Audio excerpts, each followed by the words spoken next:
Good evening and welcome to a very special edition of Richard French Live. Tonight, we're going to focus our entire show on an innovative program. It's given prison inmates in our region an opportunity at a second chance. Now, as you well know, our prisons and jails, they're filled. Violence, gang activity, and overcrowding continue to plague penitentiaries all across America.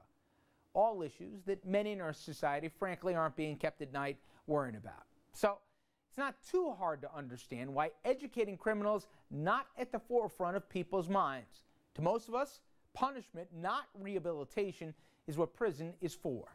But as with all things, it's just not that simple. Almost all the inmates at the maximum security facility we will take you behind the walls tonight will someday return to the civilian world. So the question becomes, what, if anything, should we do with these inmates before they re-enter society?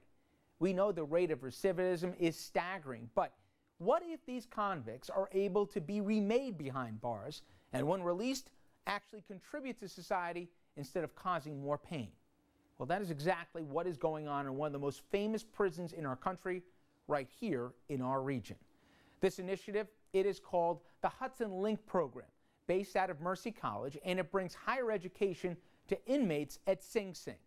And early this month, they held a unique graduation ceremony behind bars that we were privileged to attend. I'll have everyone know it's probably one of the best jobs in the United States, or certainly in the Department of Corrections, especially on a night like this. Sing Sing Correctional Facility is thought of as just a correctional facility from the outsiders. But for you who've come tonight to share this moment with us, you're going to get a sense of the other side of Sing Sing Correctional Facility. There's a sense that takes place in Sing Sing Correctional Facility where those inside are allowed to achieve. And they're allowed to achieve because of Mercy College, Hudson Link program, the volunteers that come in on a regular basis. I'm always talking to people about, okay, we have roughly 1,750 inmates at this facility. We have around 800 staff members. But we have over 200 volunteers that come in on a regular basis too. This is what's turned this momentum into a very positive thing. When Commissioner Fisher entrusted the facility for this period of time to me, I'm really traveling on some real shoulders of strength. This turnaround has taken place here. This reclamation of people's lives has taken place here. And you're sharing witness to that tonight. It's a very nice feeling. It's a nice feeling to be the acting superintendent at a facility like this where I can see the men make these changes. Coming back to Sing Sing for me is like coming home. And I know a lot of the men here tonight personally, and I want to be a little personal if I may. I've come to accept the idea that fate and decision making is what moves us forward. Each of you, like myself, had fate place us here at Sing Sing some years ago. You chose to get an education. I chose to see the value of an educational system inside a prison. We both made the right choice.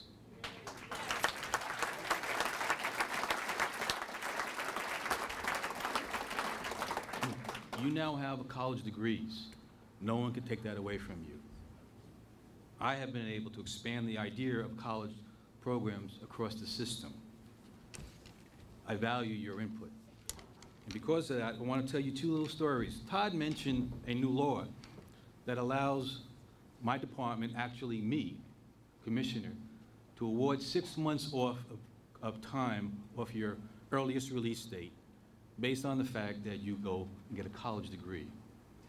I presented that to the Senate and the Assembly's Sentencing Commission. And when they asked me why I wanted to do that, I told them about Hudson Link. I told them about the graduates. I told them about the men who made the changes. You influenced me more than you ever know. And in effect, you're helping influence the rest of the system. Yesterday, I learned that the Assembly is passing a bill, hopefully the Senate will go for it too, to establish at the governor's level a commission to look into higher education for prisoners and ex-offenders.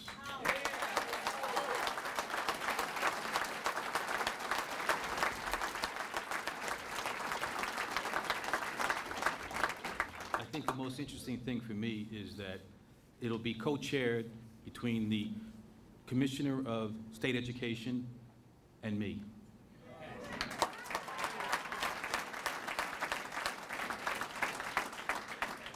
If we get ahead, if we make this move, and Bard College is here, we have other colleges, Cornell University is involved in schools, at Auburn, at Cayuga, if we succeed, it's because of you.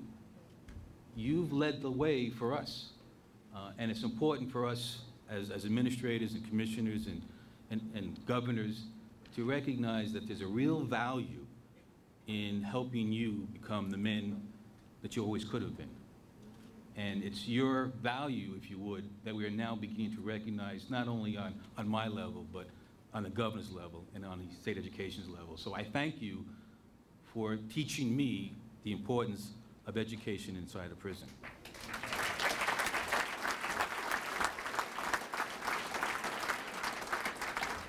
Let me leave you with some words written by Mildred Taylor, a small author, but she had nice words to say. And I think it fits very well with all of us. We have no choice of what color we are born, or who our parents are, or whether we're rich or poor. What we do have is some choice over what we make our lives to be. The choice is yours. You've made the first major step choice. I congratulate you, and I warn you, like your families, I demand and I anticipate great things from each of you. Thank you. Coming up next, we will hear from more of the Hudson Link graduates as they tell us how the program has turned their lives around.